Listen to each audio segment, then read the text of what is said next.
Hello, and welcome to my newest live stream. I am Desiree Cote, also known as Desiree Blackfoot, and today we are doing a practice session about meditation, mindfulness, spirituality, and other various topics, including happiness and other things that come to mind. So, right now I have practicing Aaliyah, Carla, and Chantel on the Zoom call. I can see you guys right here, imaginatively. And so first we're gonna start things off with a little chit chat. Answer any questions. Make sure everyone has the live stream going right. You guys have it right? Yes, yes, yes. No, yes, yes. Okay, good to know. Well, if you have a problem with that live stream, Carla, potentially you can click this and that, and that'll do it. Okay, thank you, Desiree. I got it. Okay, great. So first thing we're going to talk about is mindfulness. Now, mindfulness is kind of like being actively aware of things you can do to remain calm or ease yourself out of the stressful situation and become happier. And why is it important? Okay, it's important because when we're calm, we go to the rest and digest phase of our homeostasis metabolic system, and that is why it's good, because when we're in fight or flight mode, your body releases cortisol and adrenaline and norepinephrine, and those things are associated with stress, and they can have you have harder times and trouble sleeping and other stuff. So yeah. And about meditation. Meditation is the act of bringing one's mind back into a certain focal point. And what that means, more to elaborate further on it, is letting your thoughts will still occur while you're in meditation, and you will have your thoughts drift by like clouds across your mind, like the sky, and you'll notice them, be aware of them, but not dwell on them, and not really dwell, just notice them and bring your awareness back to your focal point, which could be your breath, your body, how it feels, and focusing on how it feels in your body is good. And to elaborate further on that is listening and feeling your body physically, how it feels on the inside, and breathing. They want us to focus on our breath more, because the breath in many languages means soul as well, or spirit, and it's interesting how the soul and spirit are connected, because your breathing, if you change your breathing, you can change your mood, and if you change your mood, your breathing will change too. So it's interesting how that works.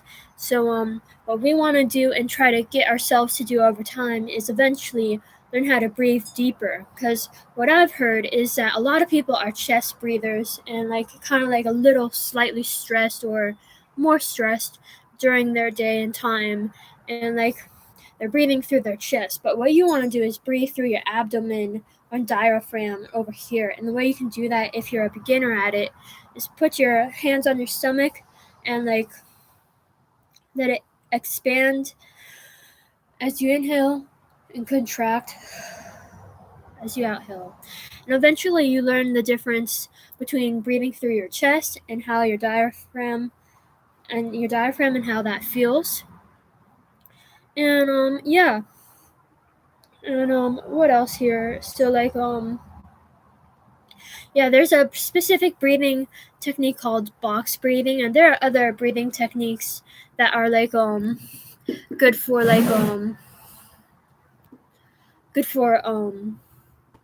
energizing you, relaxing you, or easing anxiety or stress. So one breathing technique for stress that they teach in the military is called box breathing, and you can picture a box if you'd like, and you breathe in on a count of 4, breathe out on a count of 4, and breathe breathe in for actually, sorry, let me get this right. You breathe in for a count of 4, hold for a count of 4, breathe out for a count of 4, hold for a count of 4. So let's try it together.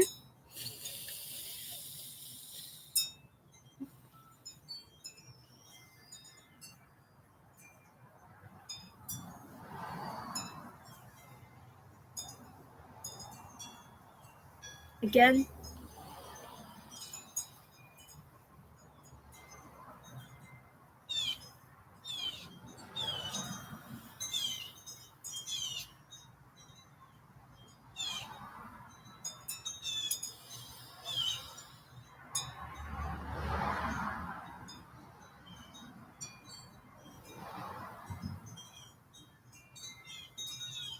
I'm going to do it one more time, talking out loud. Breathe in. 1, 2, 3, 4. Hold. 2, 3, 4. Out. 1, 2, 3, 4. And hold. 1, 2, 3, 4. Yeah, I feel like that has worked a bit. I feel more calmer, and understand, folks, that the longer you do it, the more effective it is, and it's worthwhile doing for, I recommend, 3 minutes or more. So it depends how much do you want that feeling to feel better. Sometimes we're feeling pretty good, sometimes we're feeling bad, but if you feel bad, you definitely probably want to do it longer, and if you're feeling good, then you may want to feel even better by doing it even longer. So there we go about that. And what else? Any questions, you guys? Yes, Desiree. Oh yes, Aliyah, what is your question?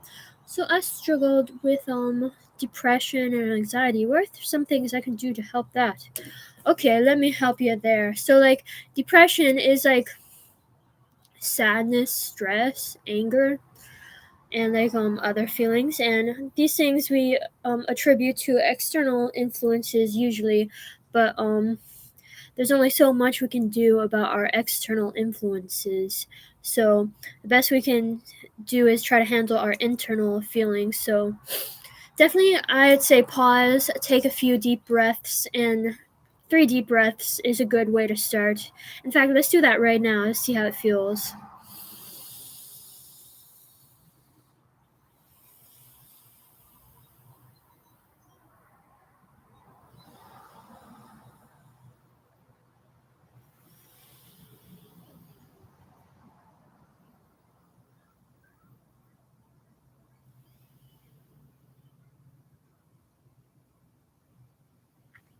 Yes, that was good. And what has us returning to the present moment in our breath is a really good active tool or technique to use. So, yeah.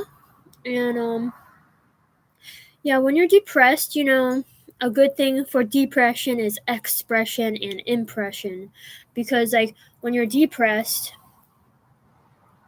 your body is pressed together. You're more constricted from cortisol, and your blood vessels are more constricted, and your pupils the opposite of being dilated, contracted. And yeah, and expressing gets that energy out. It gets that energy to be released.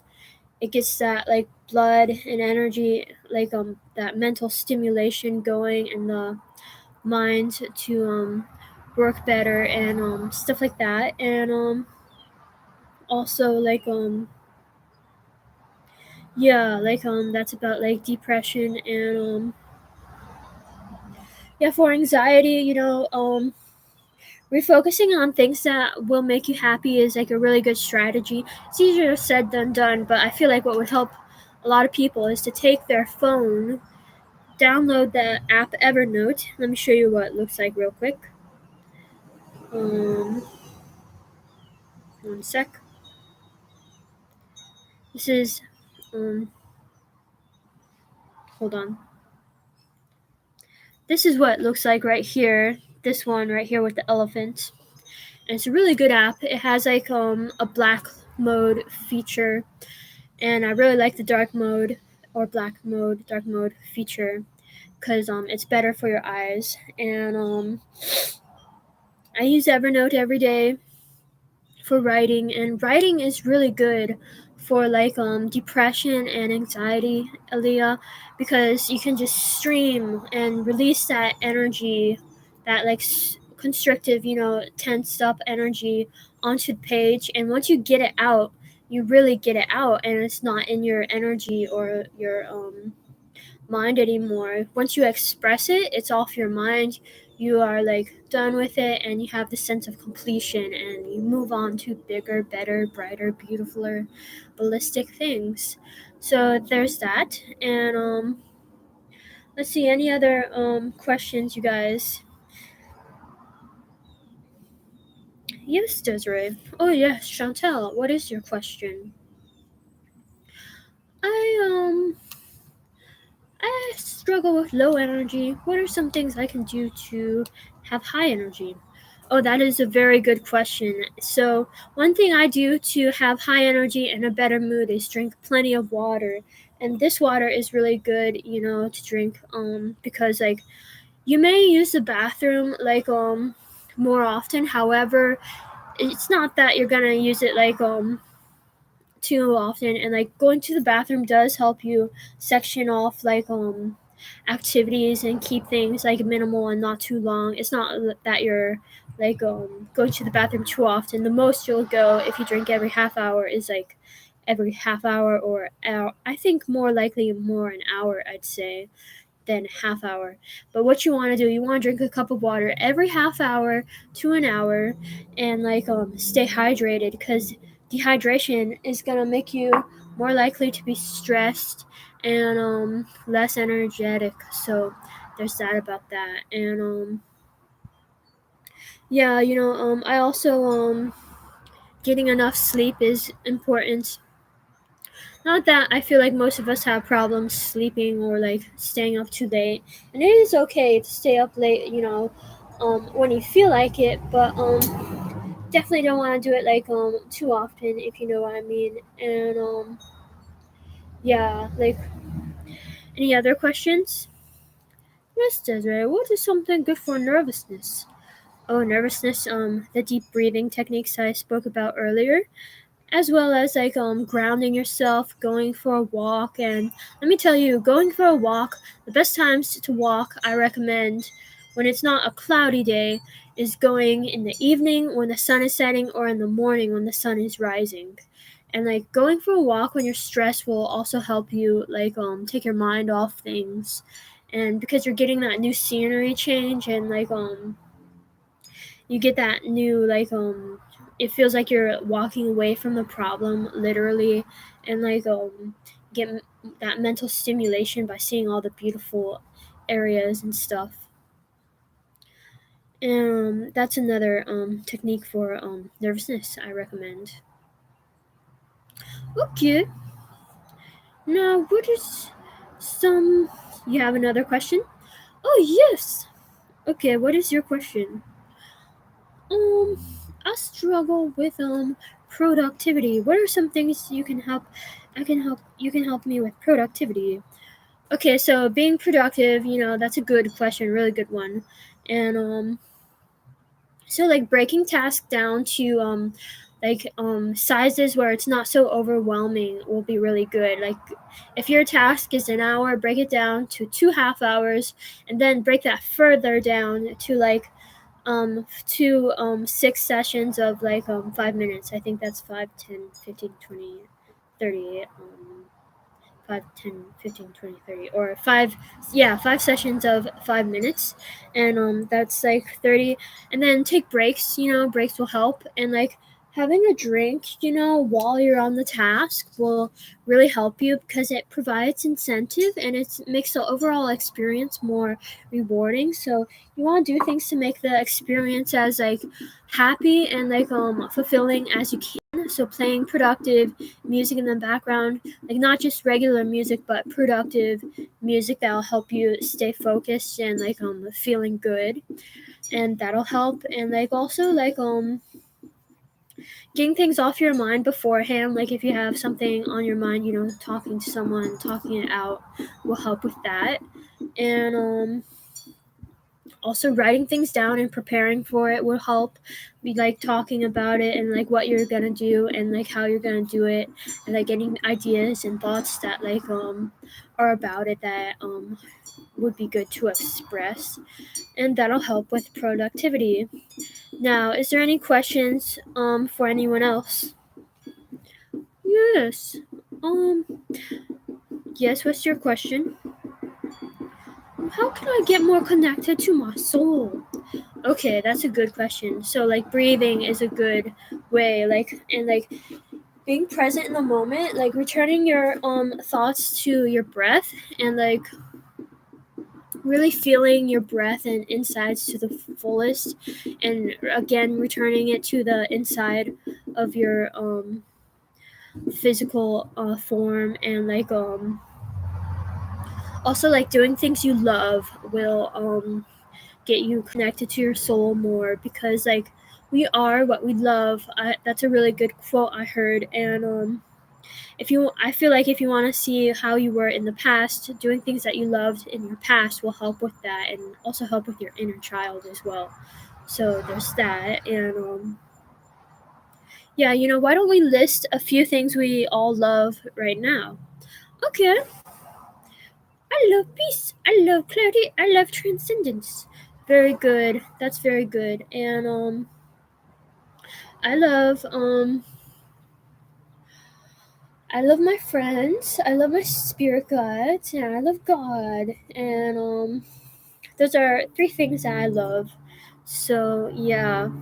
Um and you know what? I see that we're reaching about 16 minutes now, so I think I'm gonna end this stream and see how I did. So yeah, let me know what you think in the comments. And yeah, until next time, I feel like each time these will be like significantly better than the last time. So that's how I feel like it'll be. So thank you for joining me. I hope you guys all have like a wonderful day. Next time the stream may be shorter, so we'll see. So thank you and goodbye.